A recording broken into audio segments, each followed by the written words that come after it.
కానీ ఆంధ్ర రాష్ట్రంలో జరిగిన మద్యం స్కాము కేవలం అంతకే పరిమితం కాదు. ఆంధ్ర రాష్ట్రంలో మద్యం స్కామ్ జరిగింది. అది మ్యానుఫ్యాక్చరింగ్ దగ్గర నుంచి, డిస్టిలరీస్ మ్యానుఫ్యాక్చరింగ్ దగ్గర నుంచి ఆఖరి కన్జ్యూమర్ సేల్స్ వరకు కూడా ఈ అవినీతి జరిగింది అన్నది చాలా స్పష్టంగా అర్థమవుతుంది. ఎందుకంటే అసలు ఎక్కడా లేని విధంగా, ప్రపంచంలో ఎక్కడా లేని విధంగా ఈ డిజిటల్ యుగంలో కూడా ఓన్లీ క్యాష్ పద్ధతుల్లో అమ్మకాలు జరిపింది కేవలం ఒక ఆంధ్ర రాష్ట్రంలో మాత్రమే అనుకుంటా. ఇంత బ్లాక్ మనీ ఉండకూడదు, వైట్ మనీలోనే అన్ని ట్రాన్సాక్షన్స్ జరగాలి అని ఇంత ఎక్కువగా ప్రాపగేట్ చేస్తున్న ఈ యుగంలో కూడా డిజిటల్ పేమెంట్స్ వీల్లేదు, డెబిట్ కార్డులు, క్రెడిట్ కార్డులు, పేటిఎంలు లాంటివి వీల్లేదు, ఓన్లీ క్యాష్ పద్ధతుల్లోనే మద్యం అమ్ముతాము అని ఒక ప్రభుత్వమే దీన్ని ఎంకరేజ్ చేసింది అంటే ఇది ప్రపంచంలో ఎక్కడా జరగదు. కాబట్టి ఇది ఒక ఆర్థిక నేరం, ఇది అంతకంటే పెద్ద నేరం. 3,500 కోట్ల రూపాయలు కమిషన్లు తీసుకున్నారు అని మీరు చెప్తున్నారు. కానీ అంతకంటే పెద్ద నేరం ఏమిటంటే ఓన్లీ క్యాష్ పద్ధతుల్లో మద్యం అమ్మకాలు జరిగాయి అంటే నాన్ డ్యూటీ పేడ్ లిక్కర్ కోసమే ఇదంతా జరిగింది. అంటే డ్యూటీని ఎగ్గొట్టడానికి నాన్ డ్యూటీ పేడ్ లిక్కర్ని ప్రోత్సహిస్తేనే వాళ్ళకు ముడుపులు వస్తాయి. కాబట్టి క్యాష్ పద్ధతుల్లో ట్రాన్సాక్షన్స్ జరగాలి అన్న మాట చాలా స్పష్టంగా కనిపిస్తుంది ఇక్కడ. కాబట్టి ఎంక్వైరీ జరగాలి అంటే దాని మీద జరగాలి. On the floor of the house ముఖ్యమంత్రి చంద్రబాబు గారే 5 సంవత్సరాలలో, వైసీపీ 5 సంవత్సరాలలో దాదాపు 1,00,000 కోట్లు మద్యం ఇలా నాన్ డ్యూటీ పేడ్ లిక్కర్ విధానంలో అమ్మడం జరిగింది. కేవలం 614 కోట్ల రూపాయలు మాత్రమే డిజిటల్ పేమెంట్స్ రూపంలో చేశారు. మిగతాది అంతా అన్అకౌంటెడ్ ఫార్ అంటే బ్లాక్లో, క్యాష్లో జరిగింది. దాని గురించి తేల్చాల్సిన అవసరం ఎంతైనా ఉంది. ఎందుకంటే కేవలం చంద్రబాబు గారి ప్రకారం అయితే కేవలం 0.62% అంటే 1% కంటే కూడా తక్కువ ఇలా డిజిటల్ పేమెంట్స్లో రూపంలో ప్రభుత్వానికి తెలిసి జరిగింది. మిగతాది అంతా అన్అఫీషియల్గా జరిగింది అంటే అది అంతకంటే పెద్ద నేరం. అంతేకాదు 5 సంవత్సరాలలో వైసీపీ అధికారంలో ఉంది.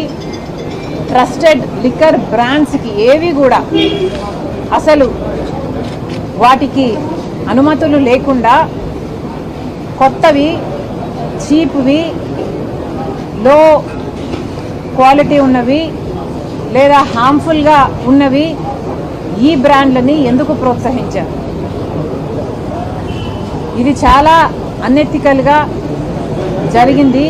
కాబట్టి ఎంతోమంది, దాదాపు లక్షల్లో ఉంటారో లేకపోతే కోట్లలో ఉంటారో, ఇంతమంది హెల్త్కి సంబంధించిన విషయం. ఆ 5 సంవత్సరాలలోనే దాదాపు 30 లక్షల మందికి కిడ్నీ, లివర్ ప్రాబ్లమ్స్ వచ్చాయన్నారు. 30,000 మంది ఈ హార్మ్ఫుల్ లిక్కర్ వల్ల చనిపోయారన్నారు. అంతేకాదు 900% న్యూరోలాజికల్ వీక్నెసెస్ కేసుల్లో ఇంక్రీస్ని చూసామన్నారు. ఇలాంటివి 1 కాదు, 2 కాదు, ఎన్నో రకాలుగా ఈ ట్రస్టెడ్ లిక్కర్ బ్రాండ్స్ని అనుమతించకపోగా చీప్ లిక్కర్ని, లో గ్రేడ్ లిక్కర్ని, హార్మ్ఫుల్ లిక్కర్ని మాత్రమే సరఫరా చేయడంతో లక్షల్లో, కోట్లలో ఇది ఎఫెక్ట్ అయింది. అంత జనాభాకి ఇది ఎఫెక్ట్ అయింది. కాబట్టి ఎంక్వైరీ జరగాలి అంటే దాని మీద కూడా జరగాలి. వీటికి అన్నిటికీ ఎవరు బాధ్యులు? సమాధానాలు ప్రజల ముందు పెట్టాలి. అందుకే చెప్తున్నాము, సిట్ అయినా చంద్రబాబు గారైనా వీటికి కూడా సమాధానాలు వెతకాల్సిన అవసరం ఉంది. మీరు డిస్టరీస్ దగ్గర మొదలు పెట్టారు, బాగానే ఉంది. కానీ ఈ నాన్ డ్యూటీ పెయిడ్ లిక్కర్ ఎంత అమ్మారు, వాటి సంగతి ఏమిటి? అసలు క్యాష్ పద్ధతుల్లో ఇలా అమ్మకాలు జరిగాయి అంటేనే దాంట్లో అవినీతి ఉంది. ఆ అవినీతిని కూడా తేల్చాల్సిన అవసరం ఉంది. అంతేకాదు, ట్రస్టెడ్ లిక్కర్ బ్రాండ్స్ని కాకుండా లో గ్రేడ్ లిక్కర్ బ్రాండ్స్ని, హార్మ్ఫుల్ లిక్కర్ బ్రాండ్స్ని ఎందుకు ప్రోత్సహించారు, దాని మీద కూడా ఎంక్వైరీ జరగాల్సిన అవసరం. జగన్మోహన్ రెడ్డి గారిని కూడా అడుగుతున్నాము. జగన్మోహన్ రెడ్డి గారు కూడా సమాధానం చెప్పాల్సిన అవసరం ఉంది. జగన్మోహన్ రెడ్డి గారు, అసెంబ్లీ జరుగుతుంది, on the floor of the house మీరు వెళ్ళి లిక్కర్ విషయంలో ఎందుకు మీ నిర్ణయాలు ఇలా ఉన్నాయో ప్రజలకు సమాధానం చెప్పాల్సిన బాధ్యత మీకు ఎంతైనా ఉంది. జగన్మోహన్ రెడ్డి గారిని మళ్ళీ చెప్తున్నాం, జగన్మోహన్ రెడ్డి గారు ఓన్లీ క్యాష్ పద్ధతుల్లో ఎందుకు లిక్కర్ అమ్మకాలని అలౌ చేశారు? డిజిటల్ పేమెంట్స్ లేకుండా ఓన్లీ క్యాష్ పద్ధతుల్లో నాన్ డ్యూటీ పెయిడ్ లిక్కర్ కోసం కాకపోతే మీరు ఓన్లీ క్యాష్ పద్ధతుల్లో ఎందుకు అనుమతించారో జగన్మోహన్ రెడ్డి గారు సమాధానం చెప్పాలి. అంతేకాదు, ఇలా ట్రస్టెడ్ లిక్కర్ బ్రాండ్స్ని కాకుండా లో గ్రేడ్ లిక్కర్ బ్రాండ్స్కి ఎందుకు అలౌ చేశారో కూడా జగన్మోహన్ రెడ్డి గారు సమాధానం చెప్పాలి. జగన్మోహన్ రెడ్డి గారు ఎప్పుడు మాట్లాడినా చాలా పైపైన మాట్లాడతారు. తనకు ఎక్కడ కన్వీనియంట్గా ఉంటే అక్కడ, ఏది కన్వీనియంట్గా ఉంటే అది మాత్రమే చెప్తున్నారు. కానీ జగన్మోహన్ రెడ్డి గారు, మీ నుంచి ప్రజలు సూటిగా సమాధానాలు ఎక్స్పెక్ట్ చేస్తున్నారు. కానీ మీరు ఎప్పుడూ దానిల గురించి మాట్లాడు. ఏ విషయంలోనైనా ఋషికొండను ఎందుకు గొరిగారు, 100 సంవత్సరాల నుంచి బంగారం లాంటి కొండను ఎందుకు గొరిగారు అంటే ఇప్పటి వరకు దాని మీద సమాధానం లేదు. రాజశేఖర రెడ్డి గారి జలయజ్ఞంలో ప్రాజెక్టులు మీరు 6 నెలల్లో పూర్తి చేస్తామని చెప్పారు, ఎందుకు పూర్తి చేయలేదు అంటే దాని గురించి ఎప్పుడు సమాధానం చెప్పరు. ఏ విషయమైనా సూటిగా సమాధానం చెప్పరు. అసలు వివేకానంద రెడ్డి గారి హత్య కేసులో అంత రక్తపు మడుగులు, అంత నరికి అక్కడ ఓ మనిషి పడుంటే సాక్షి దాన్ని హార్ట్ అటాక్గా ఎందుకు చెప్పిందో ఇప్పటి వరకు జగన్మోహన్ రెడ్డి గారు సమాధానం చెప్పరు.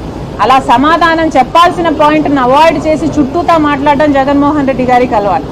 ఇప్పుడు మళ్ళీ చెప్తున్నాం, ఇప్పుడు సమాధానాలు కోరుకుంటున్న జనాలు రెండే విషయాల మీద మీరు సమాధానం చెప్పాల్సిన పాయింట్లు. ఓన్లీ క్యాష్ పద్ధతుల్లో ఎందుకు అమ్మారు, డిజిటల్ పద్ధతుల్లో ఎందుకు, డిజిటల్ పేమెంట్స్ ఎందుకు యాక్సెప్ట్ చేయలేదు, సమాధానం చెప్పండి. ట్రస్టెడ్ లిక్కర్ బ్రాండ్స్ని కాదని లో గ్రేడ్ లిక్కర్ బ్రాండ్స్కి ఎందుకు మీరు అనుమతి ఇచ్చారో జగన్మోహన్ రెడ్డి గారు సమాధానం చెప్పాలి. హిట్ టీవీ యాప్, ఇందులో short news, live news, entertainment shows, movies, digital magazines తో పాటు మీ జిల్లా వార్తలను కూడా ఫ్రీగా చూడొచ్చు. ఇంకెందుకు ఆలస్యం, వెంటనే హిట్ టీవీ యాప్ ని డౌన్లోడ్ చేసుకుని ఫ్రీగా ఎంటర్టైన్మెంట్ పొందండి. Hit TV app, hit TV app, please download hit TV app. Hit TV app ని ఫ్రీగా డౌన్లోడ్ చేసుకుని ఎంజాయ్ చేయండి. మీకు నచ్చిన ఎంటర్టైన్మెంట్ కోసం హిట్ టీవీ యాప్ ని ఫ్రీగా డౌన్లోడ్ చేసుకుని ఎంజాయ్ చేయండి. హిట్ టీవీ యాప్ ని డౌన్లోడ్ చేసుకుని ఆస్వాదించండి, ఆశీర్వదించండి. ఇంతమంది సెలబ్రిటీలు హిట్ టీవీ యాప్ ని డౌన్లోడ్ చేసుకోండి అని చెప్తున్నారంటే ఎంత మంచి యాప్ ఆలోచించండి. అమెరికా అమెరికా అమెరికా అమెరికాలో చదవాలనుకునే వాళ్ళకి విశ్వసనీయమైన పేరు మన శౌర్య కన్సల్టెన్సీ. UK లో 1 year masters, UK లో 1 year masters, 2 years work permit up to 5 years visa. Contact Saurya Consultancy. Contact 89851 89851.